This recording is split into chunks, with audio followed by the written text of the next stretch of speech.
Today we're going to talk about how do you get to success, which should be kind of a fun topic. We are going to do a lot of mapping towards success, so I hope you guys have pen and paper ready for this one. Today will be all about how do we plan long-term success? How do we get there? What do we need to do? What are the steps? How do we make it so it's not some massively overwhelming project that you then never start? You know, one of the challenges in life is, Brene Brown has often said, she wrote a book called The Gift of Imperfection. And in the book, she talks about the lowest possible standard you can measure yourself to is the one called perfection. And the reason being is because it's unachievable. And because it's unachievable, we never start, or lots of people never start. Well, do you want perfection or do you want sloppy success? I would rather go for sloppy success because perfection will only give you mediocre results. Lowest standard achievable. It's Absolutely. proven. So one of the questions we have for you is, do you have a long-term business plan for your practice? And if you don't, I would think this might be a great topic for lunch with your coach the next time they're in. How can we simplify business mapping and make it something that's easy to achieve and easy to wrap your head around?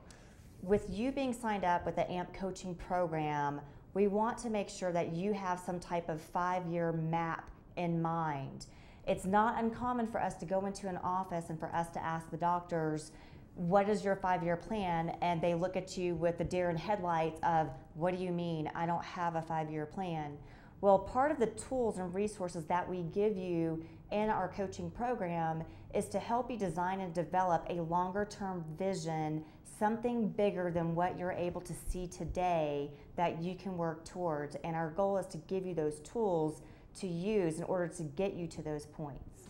How much value are you contributing to people? So imagine here for a moment you have a little teeter-totter, and on this teeter-totter we want more money, right? I want to see this go up. And the way to do that is you have to solve problems.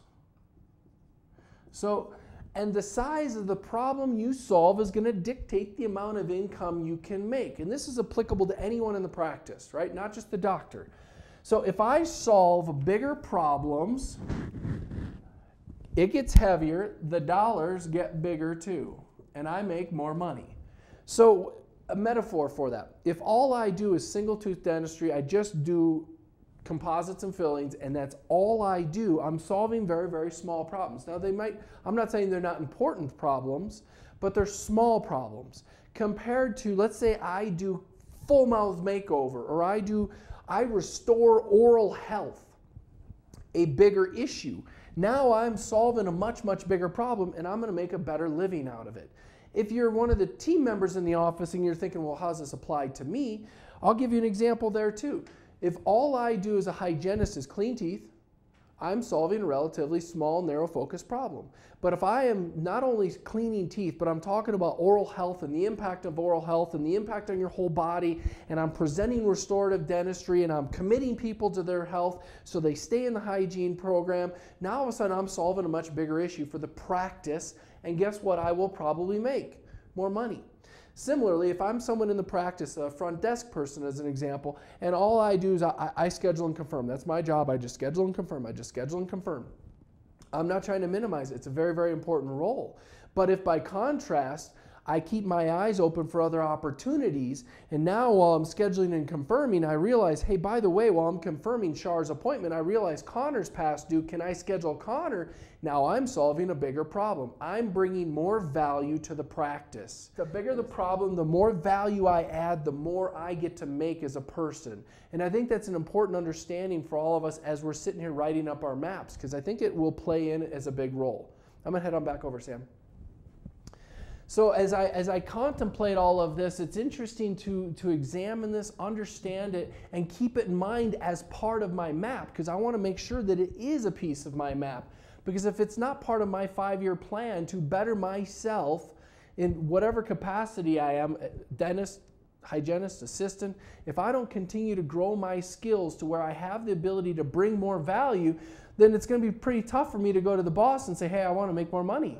So let's look at a few more components that you should think about adding to your map. I'm not going to tell you. Start looking at what type of patient experience you want to create within your practice. What type of dentistry? How do you want to develop yourself in the type of dental procedures that you offer on the table? How can you help develop your team? What type of hygiene program are you putting in place? What type of systems have you guys designed as far as, you know, creating stellar collection systems? What do you want long term? So there's so many pieces to look at putting in your map, and I would make sure that you look at everything as a whole. There's going to be challenges, there's going to be ups and downs. We just have to persist through those things. We have to have faith and vision that where we're going is right, it's good, it'll be awesome, it'll be fun, it'll be profitable and successful. And if we do, it'll give us the strength to get through those tough challenges, because there will be challenges. If you have any questions on how to design your map, please talk to your coach or reach out to me.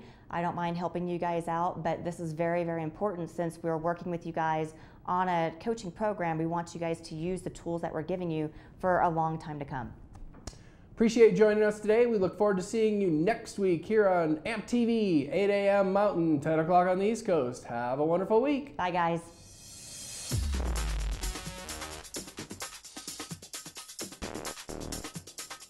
What if you could have the practice of your dreams?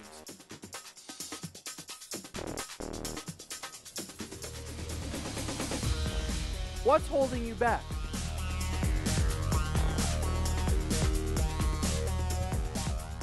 Imagine a life where you have everything you ever wanted.